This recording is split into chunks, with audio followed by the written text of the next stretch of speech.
Ladies and gentlemen, welcome to Canna class where we practice higher learning. I'm your Canna coach, OG Bud B. Apologize, I still got my quarantine cut going on. Today's lessons, we're going to be talking about terpenes. Now, terpenes are the organic compounds in plants, herbs, and flowers that are responsible for their scent. Mother Nature actually uses these smells to attract pollinating insects or to actually deter herbivores. But for us, what you smell is what you feel because these terpenes also have therapeutic benefits. There's over 200 different cannabis terpenes. I'm only going to cover the most common ones. First up, I've been calling it linalool. I think it's supposed to be pronounced linalool, but it's going to have more of a floral scent to it. You can actually find this also in lavender and birch. It is calming, which is good for insomnia, as well as stress, depression, anxiety, and pain. Next up is humulene. It's going to have more of an earthy and woody scent to it. It can also be found in coriander as well as hops. Your beer drinkers should be familiar with hops, but it's going to be good for inflammation as well as pain. The most common terpene found in cannabis is called myrcene. It has more of a musky and herbal scent to it. It can be found in mangoes as well as bay leaves. This one is known to be relaxing, and it has anti-inflammatory as well as anti-tumor properties, which for me is perfect. This next terpene is actually really big time. It's called limonene. It actually has more of a citrus scent to it. It can be found in peppermint. It's really good for stress management, mood elevation, pain, inflammation, and GI relief for those of us with stomach discomfort. This next terpene is powerful as well. It's called pinene. It's going to have more of a sweet smell to it. It can be found in pine needles as well as parsley.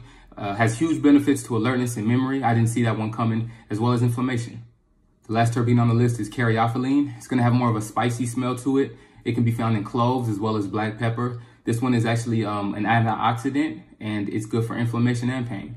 I only covered 6 of the 200 different terpenes that you can find in cannabis, and in just those 6, the benefits were incredible. When I first started medicating, I had no idea that there were so many different elements to cannabis that I was already familiar with, throughout the rest of my life, and the food that we eat and the products that we use. Learning about these terpenes gave me a deeper understanding as to why I love certain strains the way I did. And to the point where I am now, I can go and smell a strain, when I'm purchasing. I can smell a strain, I can know if I like it and exactly what it'll do for me, which is really important for me to be able to medicate, feel comfortable, and still tackle my day, because that's important to me. This information only wasn't beneficial to my health. It actually gave me joy when I was going and searching for my medicine. For me, having cancer and dealing with chemo, I've only swapped discomfort with every other medicine except cannabis. For me, it's exciting searching and finding new strains, knowing that they're going to provide me the comfort and the relief that I need. And I know I sound like a broken record, but how bad is a plant that does so many good things for you? That just doesn't add up to me still. As always, I'm not going to hold you up. Thank you so much for your time. You can catch me across all platforms, OG Bud B. My next video, I'm going to talk about the strains that I enjoy, what they do for me, and the time of the day that I use them. From there, we're just going to cover the other medicating methods until we get to the end.